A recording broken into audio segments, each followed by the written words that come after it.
ভারতের সাথে বাণিজ্যের ক্ষেত্রে কোনো টানাপোড়েন নেই বলে দাবি করেছেন বাণিজ্য উপদেষ্টা শেখ বশির উদ্দিন। বলেন, বাজারের সিন্ডিকেট ভাঙতে আরও বেশি ব্যবসায়ী ও সরবরাহকারীদের বাজারে যুক্ত করার কাজ করছে সরকার। টিসিবির ট্রাকসেল কার্যক্রমে আলু বিক্রয় কার্যক্রমের উদ্বোধন শেষে এসব কথা বলেন বাণিজ্য উপদেষ্টা। দীর্ঘমেয়াদে পণ্যমূল্য কমাতে রাজনৈতিক সদিচ্ছা জরুরি বলেন।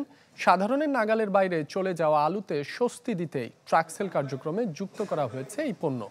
প্রয়োজনে সংকট সমাধানে আমদানি করা হবে দেশের বাইরে থেকে। নানা পণ্যের শুল্ক প্রত্যাহার অব্যাহত রাখবে এনবিআর।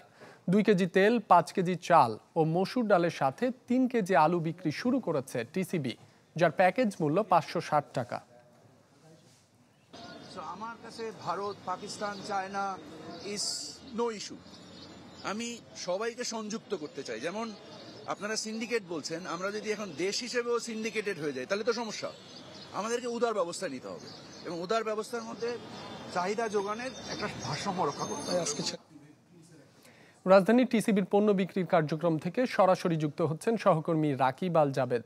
রাকিব, পণ্য বিক্রি কার্যক্রম শুরু হয়েছে কিনা, আর আজ থেকে আলু বিক্রির যে কার্যক্রম সেটিতে সাড়া কেমন দেখছেন ক্রেতাদের?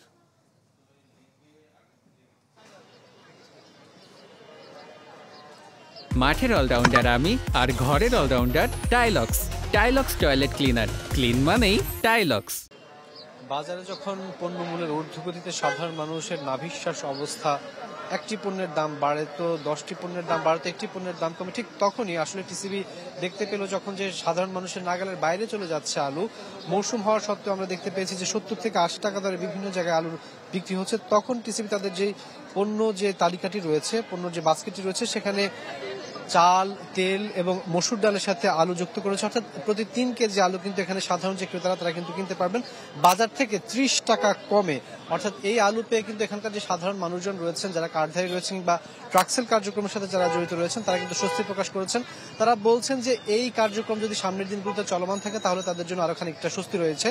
এই সময় কিন্তু বাণিজ্য উপদেষ্টা একটি ঘোষণা দিয়েছেন। তিনি বলছেন যে যে সমস্ত পণ্যগুলোর দাম অতিরিক্ত বেড়ে গেছে বাজারে, বিশেষ করে নিত্য পণ্য যেগুলো, সেক্ষেত্রে কিন্তু এনবিআর নিয়মিত কিন্তু কর ছাড় দিয়ে আসছে, শুল্ক ছাড় দিয়ে আছে। তারপরেও কিন্তু আসলে সেটার প্রভাব কেন পড়ছে না তিনি বলেছেন যে এটির প্রভাব যদি না পড়ে তাহলে সে পণ্যগুলোকে কিন্তু তারা আস্তে আস্তে টিসিবির যে বাস্কেটটি রয়েছে সেখানে তারা যুক্ত করবেন। অর্থাৎ পণ্যের যে তালিকাটি সেটি কিন্তু তারা দীর্ঘায়িত করবেন। এর পাশাপাশি যদি বাজার নিয়ন্ত্রণের যে নিত্য পণ্যগুলো রয়েছে সেগুলো করতে যদি বাণিজ্য মন্ত্রণালয় এবং ভোক্তা অধিকার মতো যে সমস্ত কার্যত প্রতিষ্ঠানগুলো রয়েছে তাগুলো ব্যর্থ হয়, সেক্ষেত্রে আরো বেশি পণ্য আমদানির কথা বলেছেন। মূলত সরবরাহ চেইনটি বজায় রাখতে বা সরবরাহ চেইনটি আরো দৃঢ় করার কথাই কিন্তু বাণিজ্য উপদেষ্টা খানিকক্ষণ আগে কিন্তু আমাদেরকে এখানে বলে গিয়েছেন।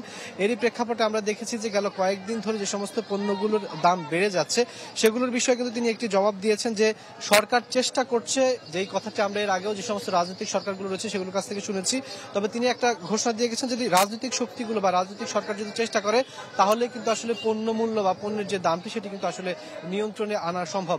এর পাশাপাশি তারা আরো বেশি করে শুধুমাত্র একমাত্র উৎস ভারত না, অন্যান্য যে উৎসগুলো রয়েছে চীন কিংবা ব্রাজিলের মতো দেশগুলো থেকে কিন্তু আসলে পণ্য আমদানির কথা কিন্তু বাণিজ্য উপদেষ্টা কিন্তু ইঙ্গিত দিয়েছেন। অর্থাৎ সামনে যাতে রমজান মাস যখন আসবে তখন যাতে সমস্ত পণ্যগুলো কোনো ঘাটতি না হয় সেদিকে কিন্তু সবচাইতে বেশি নজর কিন্তু রাখছে বাণিজ্য মন্ত্রণালয় এবং বাণিজ্য উপদেষ্টা। রাকিব, আপনাকে ধন্যবাদ। দর্শক, রাজধানীর কারওয়ান বাজার থেকে টিসিবির পণ্য বিক্রি কার্যক্রমের খবর জানাচ্ছিলেন রাকিব আল জাবেদ।